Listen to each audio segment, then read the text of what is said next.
चतुर्वेद और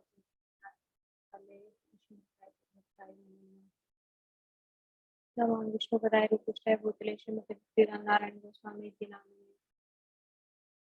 श्री सनातन रघुनाथ श्री गोपाल भट्टास श्री गोसाई क्या सबसे पहले मैं अपने गुरुदेव जी के चरणों में अनंत कोटि दंडवत प्रणाम करती हूँ और उनसे अहेतु की कृपा की वांछा करती हूँ कि आज जो इतना कठिन विषय है कुंती जी की शिक्षाएं, उसे मैं उनसे जो मैंने सुना है उसको एज इट इज आप लोगों को सुना सकूं। मुझे सुंदर गोपाल प्रभु जी को दंडवत प्रणाम और आप सभी कथा श्रोतागणों को मेरा यथार्थ। आज बहुत ही शुभ तिथि है, कई कारणों से आज शुभ तिथि है। एक तो आज वामन भगवान का प्रकट दिवस है। आज के दिन भगवान प्रकट हुए थे, वामन भगवान।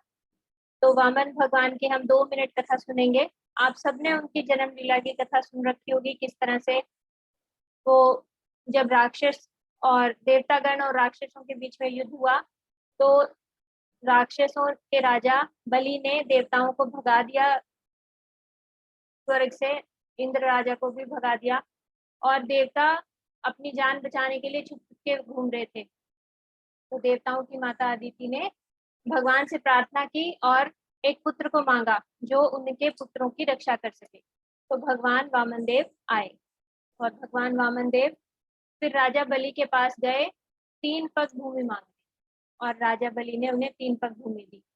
तो ये 3 पग भूमि का मतलब क्या है? हमने अभी तक यही सुना है कि एक पग में उन्होंने नीचे के लोक नाप लिए, एक पग में ऊपर के लोक नाप लिए और एक पग में फिर जो है बलि महाराज जी ने अपने सर पे रखवाया कि अभी कुछ बचा नहीं तो मैं हूँ अकेला, मेरे सर पे आप रखिए। गुरुदेव ने हमें समझाया कि ये 3 पग भूमि क्या है। पहला पग में उन्होंने बलि महाराज जी का स्थूल शरीर नाप लिया, जो हमारा ये ऊपर है। सबसे पहले हमें भगवान को अपना शरीर देना है, शरीर से सेवा करनी है भगवान की। दूसरे पग में बलि महाराज जी ने अपना सूक्ष्म शरीर दे दिया, मन बुद्धि अहंकार। पहले हमें शरीर से सेवा करनी है, फिर हमें धीरे धीरे मन भी लगाना है सेवा में। अभी शुरू में कहते हैं ना हरि नाम जप करो, जैसे मर्जी करो, सोते फिरते उठते बैठते, पर धीरे धीरे फिर समझाते हैं कि नहीं, एक जगह बैठ के ध्यान से करो। तो पहले शरीर देना, फिर मन देना और फिर उसके बाद अपनी आत्मा देना। इसे कहते हैं आत्मसमर्पण करना। बलि महाराज जी ने अपना मन, अपना शरीर, अपनी आत्मा तीनों अर्पण कर दिए 3 पग में भगवान के। तो जब हम ऐसा आत्मसमर्पण करेंगे तभी भगवान हमारे बंधन में प्रेमवश बंध जाएंगे। जैसे बलि महाराज जी के यहाँ आज तक भगवान द्वारपाल बन के खड़े हैं। देखो उनका प्रेम, उनका आत्मसमर्पण। तो एक शिक्षा हमें यहाँ से ये मिली। दूसरी शिक्षा हमें मिलती है कि जब वो ये दान देने के लिए तैयार हुए बलि महाराज, तो उनके गुरुदेव से शुक्राचार्य जी, उन्होंने उन्हें रोकना चाहा तो उन्होंने अपने गुरु की बात नहीं मानी। इससे हमें ये शिक्षा लेनी चाहिए, यदि कोई गुरु भगवत भक्ति से हमें रास्ते से रोके, भक्ति ना करने दे, तो उसे हमें छोड़ देना चाहिए। तो जैसे बलि महाराज जी ने अपने गुरु को त्यागा। फिर एक शिक्षा हमें इससे ये मिली कि भगवान ने राज्य लेकर किसको दे दिया? इंद्र को दे दिया। देवता जो भगवान के आसपास रहते हैं वो ठगे गए, वो भगवान की कृपा को समझ नहीं पाए। भगवान की असली कृपा क्या है? अपने भक्त के प्रेम में बंध जाना, अपने भक्त से प्रेम करना। तो वो प्रेम कौन कर रहा है? बलि महाराज कर रहे हैं। असुर होकर बलि महाराज ने भगवान को बांध लिया प्रेम से, और इंद्र जो देवता होके उसने क्या ले लिया? स्वर्ग ले लिया। तो वो समझो ठगा गया। भगवान से यदि हमने संसार की चीज मांग ली तो समझो हम ठगे गए, हमारा कोई लाभ नहीं हुआ। तो ये शिक्षाएं हमें वामन भगवान के प्राकट्य से हमें मिलती हैं। तो वामन द्वादशी की जय। और एक और तिथि है आज, हमारे 6 गोस्वामियों में से एक गोस्वामी है जीव गोस्वामी, उनका भी आज आविर्भाव दिवस है। तो ये 3 गोस्वामी एक ही परिवार से आए हैं, रूप गोस्वामी, सनातन गोस्वामी और जीव गोस्वामी। जीव गोस्वामी रूप गोस्वामी सनातन गोस्वामी के भतीजे हैं, इनके भाई के बेटे हैं। तो ये 2 चाचा और एक भतीजा, 3 जने एक ही परिवार से आए, कोई साधारण परिवार नहीं है। जीव गोस्वामी, जब सनातन गोस्वामी, रूप गोस्वामी इस धराधाम से चले गए, पूरा अंधकार सा छा गया, कोई ऐसा वैष्णव नहीं दिख रहा था जो महाप्रभु की शिक्षाओं को ठीक से बता सके। तब जीव गोस्वामी इस पताका को लेकर आगे बढ़े। जीव गोस्वामी उस समय पूरे ब्रजमंडल, पूरे नवदीप मंडल के एक छत्र, ऐसे मतलब सबसे वरिष्ठ वैष्णव जिन्हें कह सकते हैं, ऐसे वैष्णव थे उस समय, और इन्होंने बहुत सारे ग्रंथों की रचना करी। आज हम इन्हें भी प्रणाम करते हैं। जीव गोस्वामी जी के चरणों में अनंत कोटि दंडवत प्रणाम। हमारे ऊपर कृपा करें कि उन्होंने ज्यादातर अपने ग्रंथों में तत्व सिद्धांत समझाए हैं। तो हम जीव भागवत में आज प्रवेश करने वाले हैं, तो हमें भी तत्व से भागवत, श्रीमद् भागवत की कथा समझ आए। जीव गोस्वामी की जय। और तीसरा आज शुभ दिन इसलिए क्योंकि आज से हम श्रीमद् भागवत जी पढ़ेंगे। तो श्रीमद् भागवत जी में प्रवेश कर रहे हैं। श्रीमद् भागवत महापुराण की जाए, इनके वक्ता सुखदेव गोस्वामी जी की जाए, और श्रोता परीक्षित महाराज जी की जाए। परीक्षित महाराज जी से कोई गलती नहीं हुई। कहते हैं ना, ये भागवत जी तब लिखी जब परीक्षित महाराज जी ने किसी के गले में सांप डाल दिया था, फिर उन्होंने श्राप दिया, फिर इस तरह से नहीं। जैसे गीता जी को प्रकट करने के लिए अर्जुन को एक बहाना बनाया गया ना, ऐसे ही भगवान चाहते थे श्रीमद् भागवत जी का प्रकट्य हो, तो उन्होंने परीक्षित जी को एक बहाना बनाकर ये सब एक उनसे लीला करवाई भगवान ने। तो ये सब अगर परीक्षित महाराज ऐसा ना करते तो इस धराधाम पे श्रीमद् भागवत जी कैसे आते। तो हमारे ऊपर अहेतु की कृपा है परीक्षित महाराज जी की, सुखदेव गोस्वामी जी की, जिन्होंने अपने मुख से ये कथा हमें सुनवाई। हम अपने गुरुदेव को भी प्रणाम करके, गुरु जी आपकी कृपा से ही हम कुछ भी, जो 2 अक्षर भी अगर हम समझ पाएंगे तो केवल और केवल आपकी कृपा से। हे गुरुदेव कृपा करना, हे ठाकुर जी कृपा करना कि हम श्रीमद् भागवत में क्या लिखा है इसका सार हम समझ सके। सभी लोग प्रार्थना करते हुए भगवान से कि प्रभु आपने बोला है कि आप केवल उसको ही, आपको केवल वही जान सकता है जिसको आप जनवाना चाहो। तो आप हमारे ऊपर भी कृपा करो, कुछ बिंदु मात्र ही हम आपको जान सके। हरे कृष्ण हरे कृष्ण, हरे कृष्ण कृष्ण कृष्ण हरे हरे, हरे राम राम राम राम राम हरे हरे। तो भागवत जी में 6 प्रश्न पूछे गए हैं। उनमें से एक प्रश्न ये भी है कि भगवान और भगवान के अवतार और उनके भक्तों की कथा हमें सुनाओ। तो सबसे पहले हम भगवान के भक्तों की कथा से शुरू करते हैं। भागवत जी में जो है ना 300 से ज्यादा स्तुतियां हैं। अगर इन स्तुतियों को निकाल दिया जाए तो श्रीमद् भागवत जी में कुछ बचता ही नहीं। तो हम यदि इन भक्तों के मूड से ये स्तुति हम करेंगे तो हमारी आवाज भी ठाकुर जी तक पहुंच पाएगी। तो हमें इन स्तुतियों को बहुत ध्यान से समझना है और इनको दोहराना है और अपने जीवन में अपनाना है कि जैसे कुंती महारानी ने जैसी जैसी स्तुति करी, हमें भी वैसा स्तुति करने का सामर्थ्य आएगा, हम भी वैसा बोल सकते। तो सबसे पहली स्तुति हम कुंती महारानी जी की ले रहे हैं। कुंती महारानी जी एक ऐसा रोल प्ले कर रही हैं जो हमारा ही। तो आज की कथा हमारे लिए, स्त्रियों के लिए विशेष है, क्योंकि इसमें उन्होंने एक बिल्कुल हमारे जैसा रोल प्ले किया है कि जिसके पति है नहीं, विधवा स्त्री, 5 पुत्र और परिवार वाले सारे उनके पुत्रों के खिलाफ, इतनी मुसीबतों के बीच में उन्होंने भगवान का सहारा नहीं छोड़ा। उन्होंने हर समय भगवान को याद किया।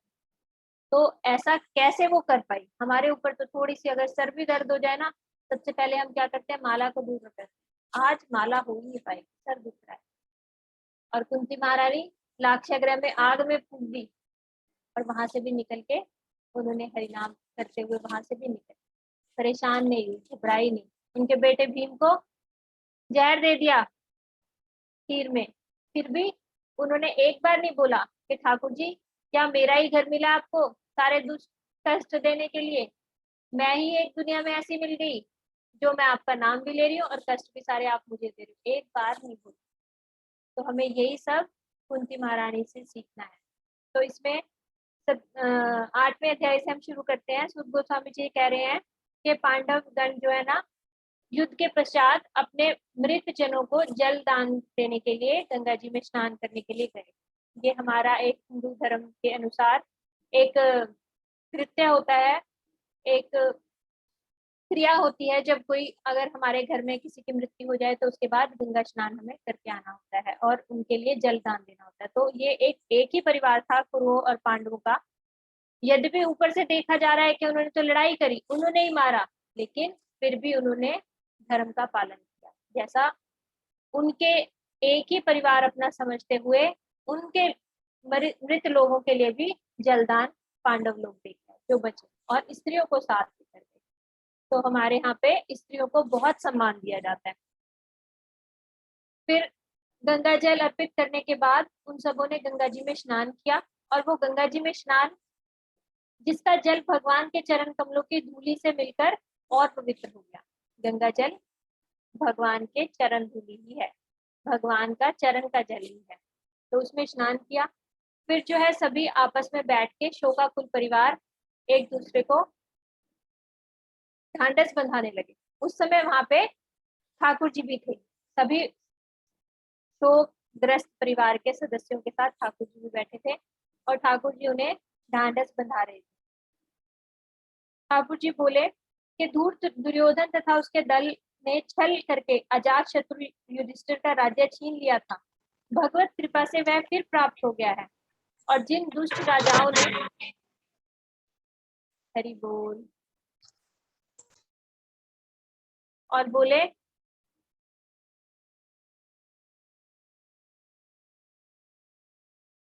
जिन दुष्ट राजाओं ने ये राज्य छीना था, वे सब राजाओं ने दुर्योधन का साथ दिया था, वे सब भगवान के द्वारा मार डाले गए। भगवान बोल रहे हैं कि वो सब तो मार गए थे पहले से ही। कैसे? क्योंकि महारानी द्रौपदी के केशों का स्पर्श करने से उनकी आयु क्षीण हो चुकी थी। यहाँ पे ठाकुर जी हमें बता रहे हैं कि कलयुग से पहले ब्राह्मणों की, गायों की, स्त्रियों की, बच्चों की और वृद्धों की, ये पांच, गाय, ब्राह्मण, स्त्री, बच्चे और वृद्ध, इन पांच की रक्षा बहुत की जाती। ब्राह्मणों की रक्षा से क्या होता था? ब्राह्मण हमें क्या सिखाते हैं? संस्कृति की रक्षा कौन करता है? ब्राह्मण। ब्राह्मण बताते हैं ये पाप है, ये पुण्य है। यदि किसी राज्य में ब्राह्मणों की कोई सुने ही ना, ब्राह्मणों को प्रताड़ित करे, तो धर्म कौन सिखाएगा? कौन बताएगा ये धर्म है कि अधर्म है?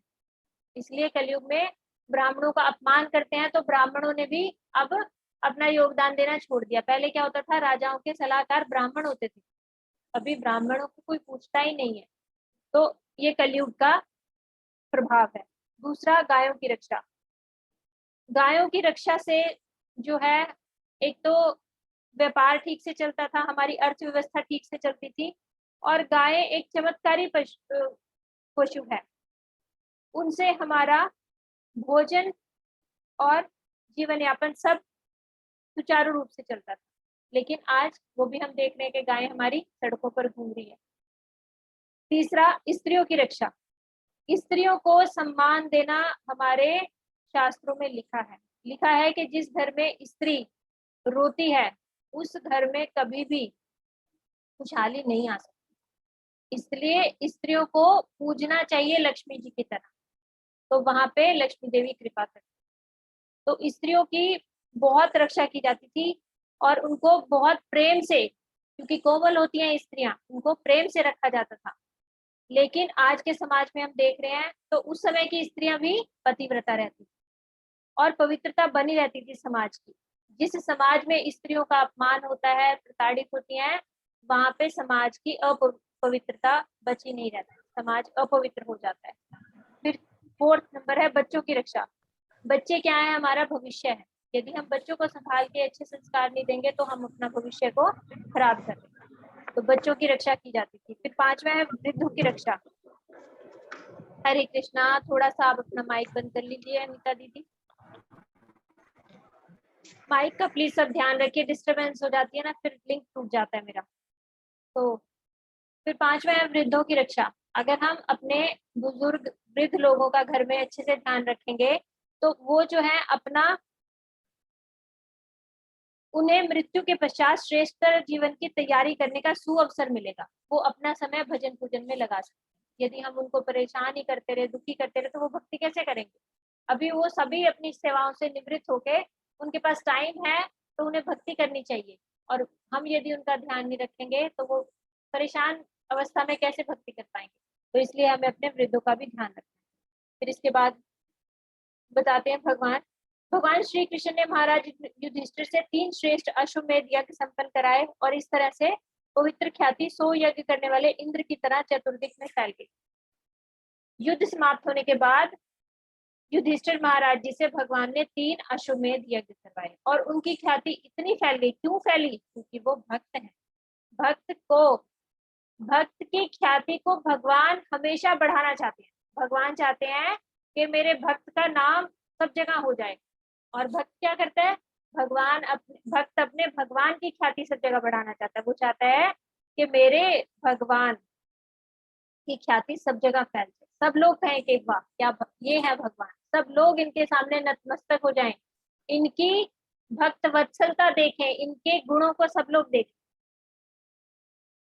जब द्रौपदी जी का चीरहरण हो रहा था ना, उस समय ये पांडव लोग सभी समर्थ थे और भीष्म पितामह द्रोणाचार्य सभी समर्थ थे, फिर भी इन्होंने द्रौपदी जी की रक्षा क्यों नहीं करी? इसके पीछे का कारण है क्योंकि ये सब जानते थे कि द्रौपदी सबसे प्रिय किसकी है? कृष्ण जी की। कृष्ण जी उन्हें प्रिय सखी कहते हैं। तो यदि इस समय हम उठ गए तो फिर भगवान नहीं आएंगे।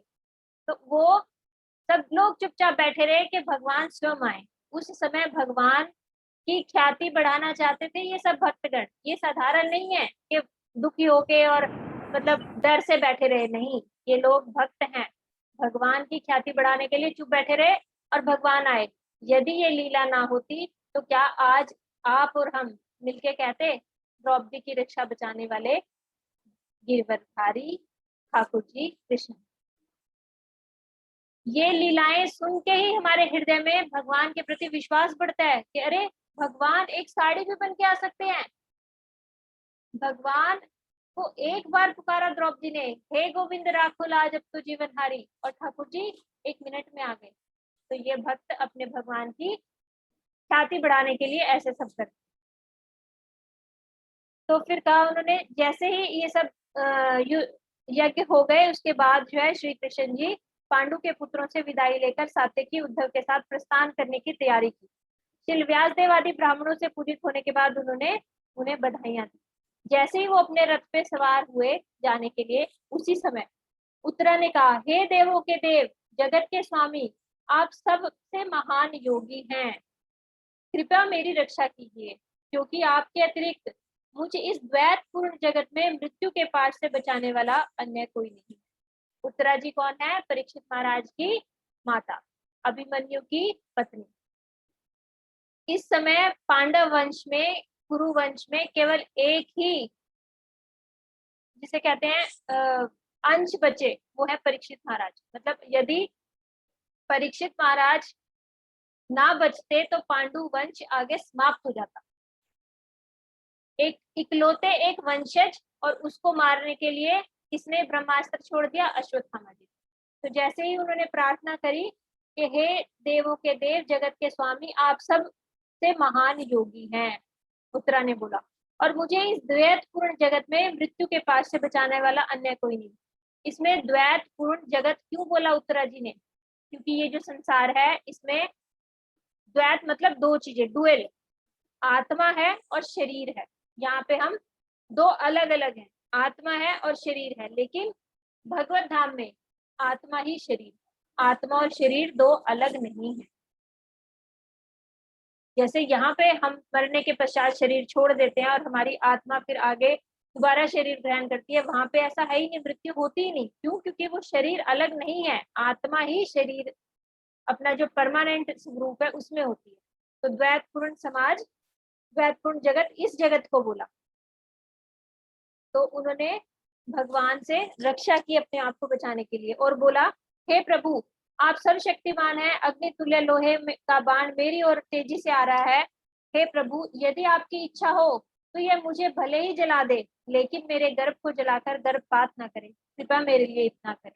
देखो उत्तरा जी एक माता की तरह विनती कर रही है। माता का सबसे पहले कर्तव्य क्या होता है? अपने बच्चे की रक्षा करना, क्योंकि उसके अंदर मातृत्व आ जाता है, बच्चे के प्रति उसकी प्रीति हो जाती है, तो वो चाहती है किसी तरह मेरा बच्चा बच जाए। तो उत्तरा जी क्या कह रही है? मुझे चाहे जला दे ये जो बाण आया है, लेकिन मेरा बच्चा बचा लो, क्योंकि उन्हें पता है ये ऐसे पराक्रमी अभिमन्यु का बच्चा है, और ये अकेला एक कुरु वंश को चलाने वाला अकेला एक वंश है। अगर इसको कुछ हो गया तो फिर आगे निर्वंश हो जाएगा, ये वंश क्या है, इसके आगे चलेगा नहीं।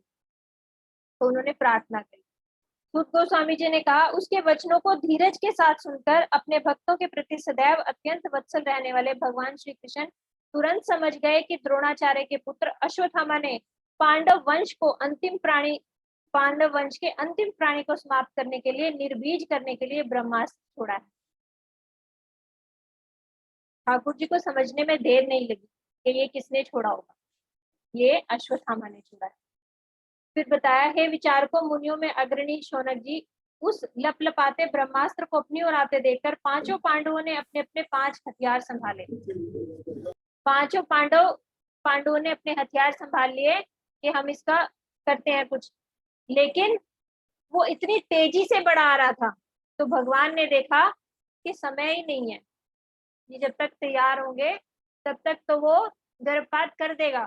तो सर्वशक्तिमान भगवान श्री कृष्ण ने देखकर कि अन्य भक्तों पर उनके अनन्य भक्तों पर जो पूर्णतः उनके शरणागत थे महान संकट आने वाला है, उनकी रक्षा के लिए तुरंत सुदर्शन चक्र उठा लिया।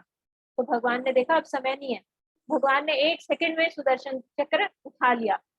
तो यहाँ पे भगवान ने अपनी प्रतिज्ञा तोड़ दी, क्योंकि भगवान ने क्या कहा था, मैं शस्त्र नहीं उठाऊंगा। अभी भी उसी युद्ध का परिणाम तो चल रहा है ना, युद्ध ही चल रहा है एक किस्म से। तो भगवान ने अपना शस्त्र उठा लिया दोबारा, किसके लिए? अपने अनन्य भक्तों की रक्षा के लिए। अनन्य मतलब क्या होता है? जिसका कोई और अन्य नहीं है, जिसका कोई और अन्य नहीं है। तो भक्ति में अनन्यता की बहुत महत्व है।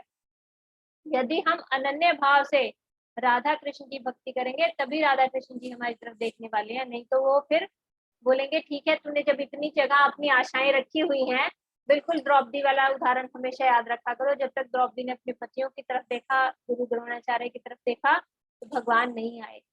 और जब तक उसने अपने भी बल का सहारा देखा कि मैं ही खींच लूंगी, तब तक भी भगवान नहीं आए। जब उसने हाथ खड़े कर दिए, हे गोविंद राखो लाज, अब तो जीवन हार, उस समय ठाकुर जी आए, मतलब अनन्य, उस समय उसका कोई अन्य नहीं।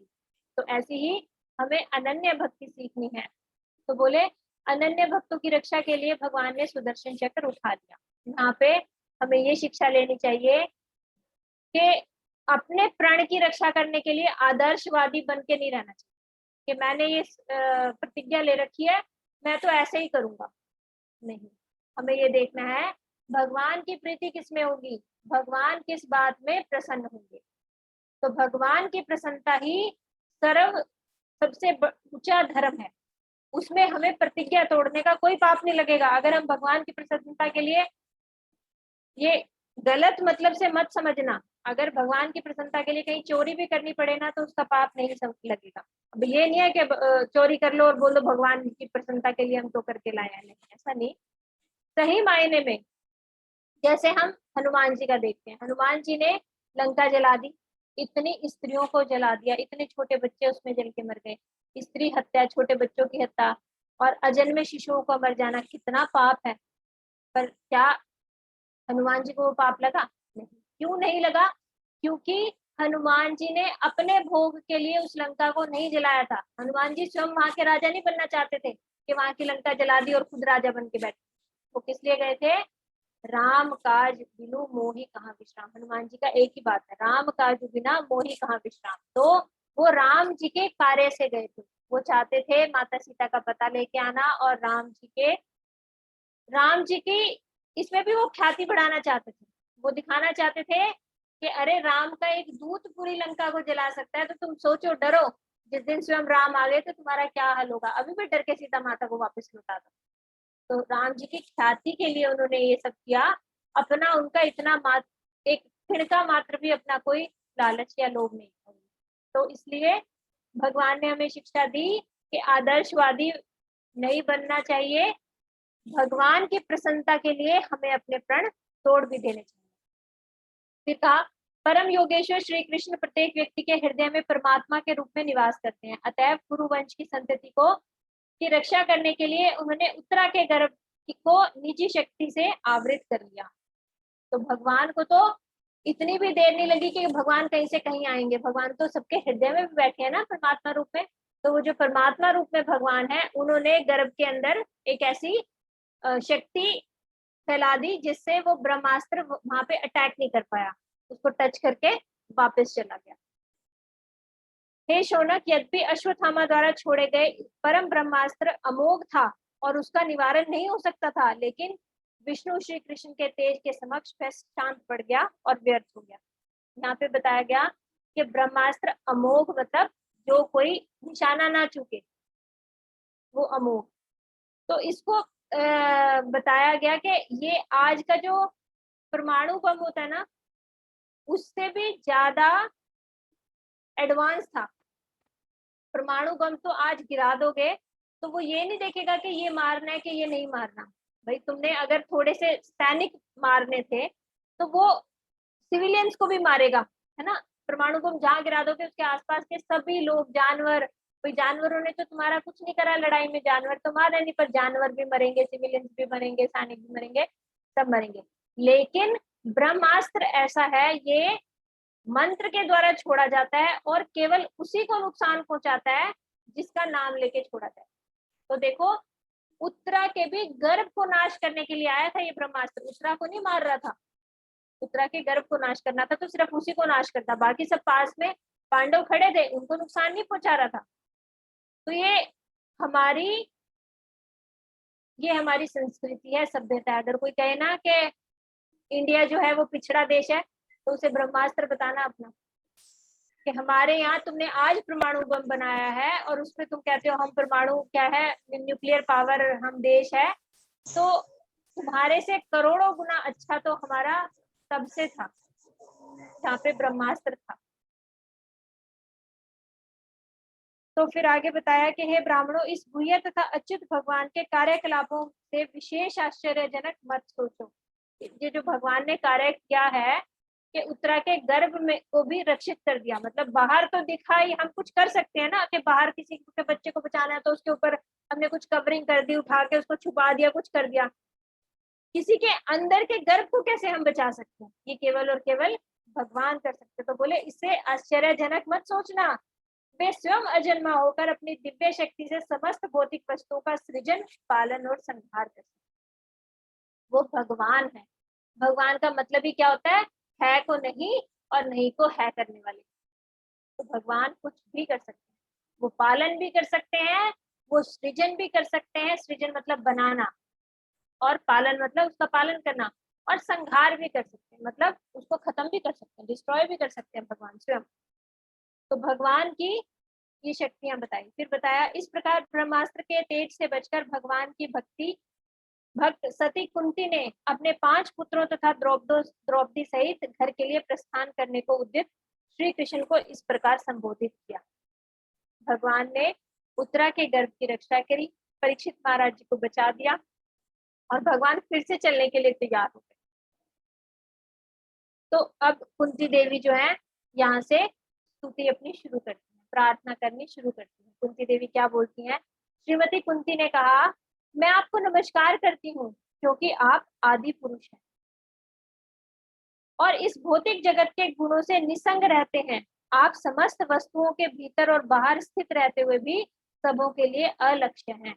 इसमें कुंती देवी सबसे पहले हमें बता रही है कि भगवान आदि पुरुष हैं।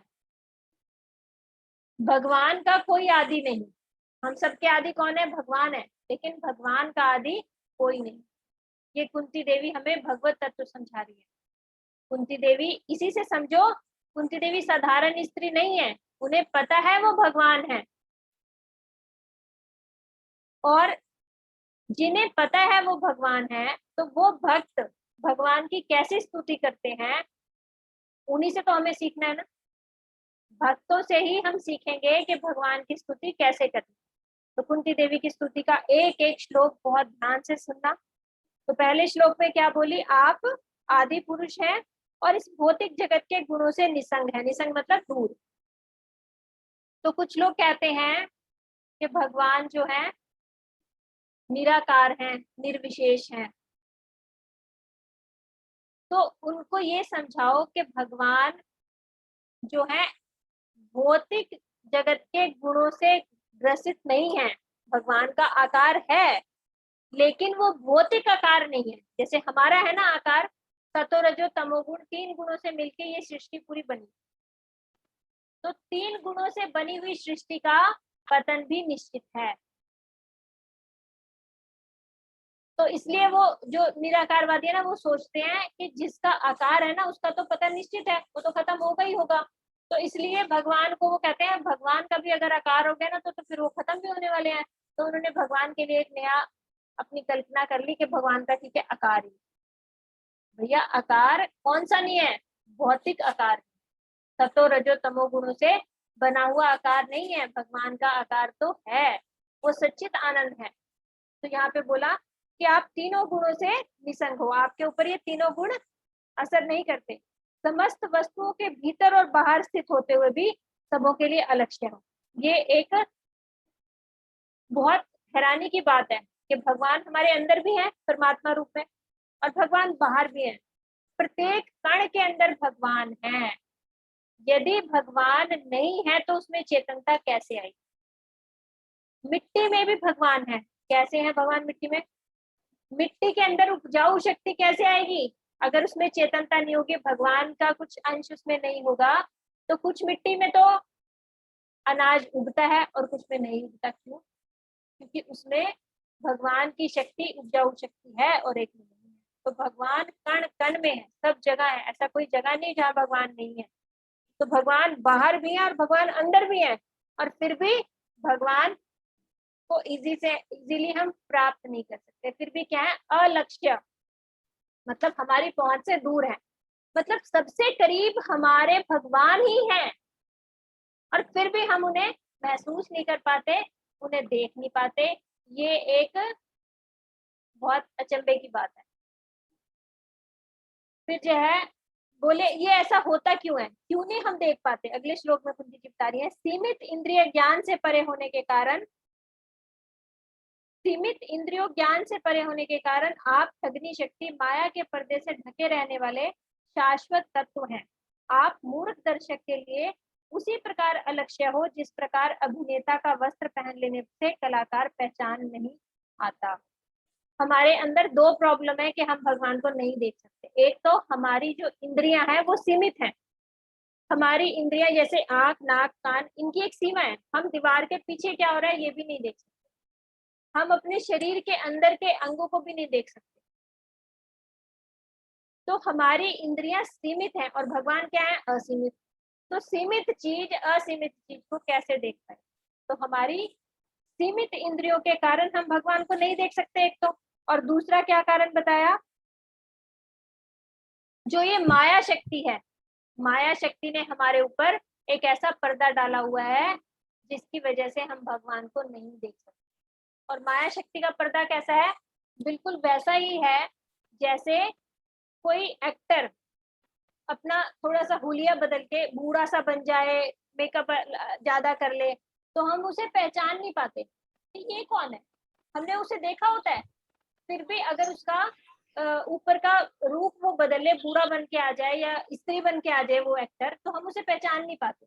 लेकिन जो चतुर होते हैं, जो समझदार होते हैं, वो उसे पकड़ भी लेते हैं कुछ लोग कि नहीं नहीं ये तो वही एक्टर है। तो इस तरह से ये माया का एक पर्दा है जो भक्ति करने से ही हटेगा। हमारे अंदर जब भगवान बुद्धि देंगे तब ही हम भगवान को जान सकेंगे।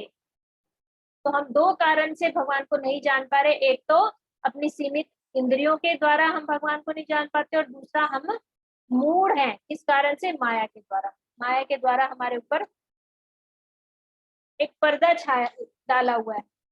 हम मूढ़ता के कारण, मूढ़ता के कारण और सीमित इंद्रियों के कारण, दो कारण से हम भगवान को नहीं जान सकते। फिर आगे बता रही हैं, आप उन्नत अध्यात्मवादी और आत्मा एवं पदार्थ में अंतर करने वाले सक्षम विचारकों के हृदय में भक्ति के दिव्य विज्ञान का प्रसार करने के लिए स्वयं अवतार लेते हैं। कह रहे हैं जो बहुत बहुत बड़े योगी ज्ञानी हैं वो भी अपनी सूझबूझ से, अपनी मेहनत से आपको नहीं पा सकते। जो इतने बड़े योगी ज्ञानी हैं उनको भी सिखाने के लिए आपको स्वयं आना पड़ता है। यही बात वही दोबारा हम कहेंगे कि भगवान केवल जिसको चाहते हैं कि ये मुझे जाने वो ही केवल भगवान को जान सकता है। कोई भी अपनी मेहनत से, अपनी चेष्टा से भगवान को नहीं पा सकता। तो बोले इतने बड़े बड़े योगी ज्ञानी आपको नहीं पा सकते, तो भला हम स्त्रियां आपको किस तरह पूर्ण रूप से जान सकती हैं। इसमें द्रौपदी जी अपने आप को असमर्थ बता रही है। ये क्या है? भक्ति की पहली सीढ़ी, जहाँ पे हम हाथ खड़े कर, भक्ति राज्य ही ऐसा है, इसमें अपनी बुद्धि, अपनी चेष्टा से हम कुछ प्राप्त कर लेंगे नहीं। जितना ज्यादा हम अपने आप को सरेंडर कर देंगे कि हे गोविंद राखोला जब तो जीवन भर, तभी ठाकुर जी आने वाले। जब तक हम कहेंगे नहीं नहीं मेरे अंदर बुद्धि है, मैं गीता पढ़ सकती हूँ, मैं गीता समझ सकती हूँ और मैं ही जान लूंगी भगवान को, तो भगवान कहेंगे फिर तू ही ढूंढ मुझे, तू ही पढ़। और जब हम इस भाव से पढ़ेंगे कि हे प्रभु मैं आपको जानना चाहती हूँ, कृपा करके आप मुझे बुद्धि प्रदान कीजिए, आपके सहायता के बिना मैं आपको नहीं जान सकती, मेरी सहायता कीजिए। तब भगवान स्वयं आएंगे और बताएंगे देखो देखो मैंने यहाँ पे लिखा है मैं ऐसा हूँ, देखो देखो मैंने यहाँ पे लिखा है मैं ऐसा हूँ। फिर हमारे अंदर वो ज्ञान स्वयं प्रकाशित होगा। ये ज्ञान, भगवत ज्ञान जो है ना, वो स्वयं प्रकाशित होता है, कहीं से डाला नहीं जाता, और वो होता है भगवत कृपा से और वैष्णवों के संग। जब हम ये ग्रंथ पढ़ते हैं किसी साधु संत के अनुगत्य में, तो वो हमें समझाते हैं। हमारे गुरु जी कहते थे कि यदि पढ़ने से ही सब कुछ समझदार हो जाते ना, सब ज्ञान आ जाता, तो स्कूल ना खुलते, लाइब्रेरीज खुलती। इतने स्कूल क्यों हैं? क्योंकि टीचर वो ज्ञान तुम्हें समझा सकता है, खुद से तुम बुक्स पढ़ के नहीं वो ज्ञान अर्जित कर सकते। स्कूल बनाए गए हैं ना जहाँ पे टीचर होंगे। तो ये जो अध्यात्म का ज्ञान है, इसके लिए क्या लाइब्रेरी काफी है? इसके लिए टीचर नहीं चाहिए, इसके लिए तो बहुत उन्नत टीचर चाहिए जिसको अनुभूति भी हो। इस जगत के ज्ञान को तो कोई भी पढ़ के सुना दे और आप समझ जाओगे, लेकिन ये अध्यात्म का ज्ञान तो अनुभूति संपन्न व्यक्ति से ही सुनना पड़ेगा। जिसकी अनुभूति है वो जब आपको समझाएगा तब आपके हृदय में कुछ आएगा, नहीं तो यहाँ से सुना और यहाँ से निकला। तो उन्होंने अपने आप को असमर्थता दिखाई है। जब हम भगवान के ऐसे शरणागत हो जाते हैं तब भगवान कहते हैं ठीक है अब मैं तुम्हारी सहायता करूंगा। फिर आगे उन्होंने बोला, अतः मैं उन भगवान को सादर नमस्कार करती हूँ जो वसुदेव के पुत्र देवकी के लाडले नंद तथा वृंदावन के अन्य ग्वालों के ग्वाल बालक और गौओं और इंद्रियों के प्राण बनकर आए। अब द्रौपदी जी और प्रार्थना कर रही हैं कि भगवान है कैसे। भगवान जो है देवकी और वसुदेव के पुत्र हैं। यहाँ पे देवकी और वसुदेव को हमें नंद बाबा और यशोदा मैया समझना चाहिए। नंद बाबा का एक नाम वसुदेव भी है और यशोदा मैया को भी देवकी कहा जाता है। तो नंद बाबा और यशोदा मैया के लाडले और वृंदावन के अन्य ग्वालों के बालक। और भगवान का धाम कौन सा है? माता पिता बताए कौन कौन है? नंद बाबा और यशोदा मैया। और धाम क्या है? वृंदावन। और करते क्या है? ग्वाल बाल, ग्वाल बाल के साथ गौएं चराते हैं और गौओं तथा इंद्रियों के प्राण बनकर आए। और ऐसे ब्रजवासियों के आप प्राण हो। यहाँ पे कुंती देवी ने भगवान के निज जनों को भी प्रणाम कर। अभी तक किसको प्रणाम कर रहे थे? कुंती देवी भगवान को प्रणाम कर रही थी कि भगवान आप आदि हो, आप ये हो, आप वो हो। फिर अब क्या कर दिया भगवान ने? भगवान के निज जन जो है, भगवान के मैया बाबा और भगवान के मित्र, उन सबको भी प्रणाम कर रही। तो ये एक पद्धति है भगवान से कृपा मांगने के लिए। भगवान अपनी स्तुति से उतने ज्यादा प्रसन्न नहीं होते जितने अपने भक्तों की स्तुति से प्रसन्न होते हैं। तो यहाँ पे कुंती देवी ने भगवान के भक्त यानी यशोदा मैया, नंद बाबा, भगवान के ब्रज के ग्वाले सबको प्रणाम कर दिया कि आप तो इन सबके प्राण हो। ये भी बता दिया कि इन सबके कितने प्रिय। एक और श्लोक करके फिर हम आज ये पे विराम करेंगे। फिर अगले श्लोक में बोला, जिनके उदर के मध्य में कमल पुष्प के सदृश गर्त है, जो सदैव कमल पुष्प की माला धारण करते हैं, जिनकी चितवन कमल पुष्प के समान गतिशील है और जिनके चरणों के तलवों में कमल अंकित है, ऐसे भगवान को मैं सादर नमस्कार करती हूँ। यहाँ पे भगवान की तुलना कमल से कर रही है कुंती देवी। क्यों कर रही है? क्योंकि भगवान विपरीत परिस्थिति में भी, कभी भी भगवान जैसे उनके ऊपर कुछ भी असर नहीं करता ना, तो भगवान के भक्त भी ऐसे ही होते हैं। यहाँ से हम कुंती जी को भी समझ सकते हैं कि कुंती जी के ऊपर कितनी विपरीत परिस्थिति आई, कितनी विपरीत परिस्थिति आई, लेकिन जैसे कमल का फूल होता है, उसके ऊपर एक बूंद भी पानी टिकता नहीं ना, और वो कीचड़ में खिलता है, कीचड़ में खिलने के बाद भी वो कीचड़ से अछूता होता है, कीचड़ उसको मलिन नहीं कर सकता। तो इसी तरह कुंती देवी संसारिक प्रपंच में घिरी पड़ी, उनके पुत्र युद्ध क्षेत्र में खड़े थे, उससे पहले उनके पुत्रों को मारने के लिए कितनी कितनी योजनाएं बनाई गई। उनके ससुराल वाले कोई उनका साथ देने के लिए तैयार नहीं, क्योंकि स्त्रियों का मायका या ससुराल दो ही सहारा होता है। तो ससुराल या मायका कोई भी ऐसा नहीं जो उनके पुत्रों को रक्षा कर दे या कोई उनको संभाल ले। ऐसी विपरीत परिस्थिति में भी कुंती देवी ने भगवान की भक्ति नहीं छोड़ी, भगवान का सहारा नहीं छोड़ा। ऐसी केवल और केवल कुंती देवी ही हो सकती है। और भगवान के लिए बोला कि भगवान के, यहाँ पे भगवान के चरणों से शुरू कर रही है कुंती देवी। चरणों के, भगवान का जब हम दर्शन करते हैं ना, तो चरणों से शुरू करना चाहिए। पहले चरण देखने चाहिए, फिर ऊपर, फिर ऊपर, फिर मुख देखना चाहिए। तो ये हमें दर्शन कराने के लिए कुंती देवी बता रही है कि भगवान के चरण इतने कोमल हैं, कैसे? कमल के पुष्प के जैसे। जैसे गुलाबी रंग का होता है ना कमल, ऐसे ही गुलाबी रंग के भगवान के तलवे होते हैं, और उस तलवों पे भी कमल का चिन्ह अंकित है।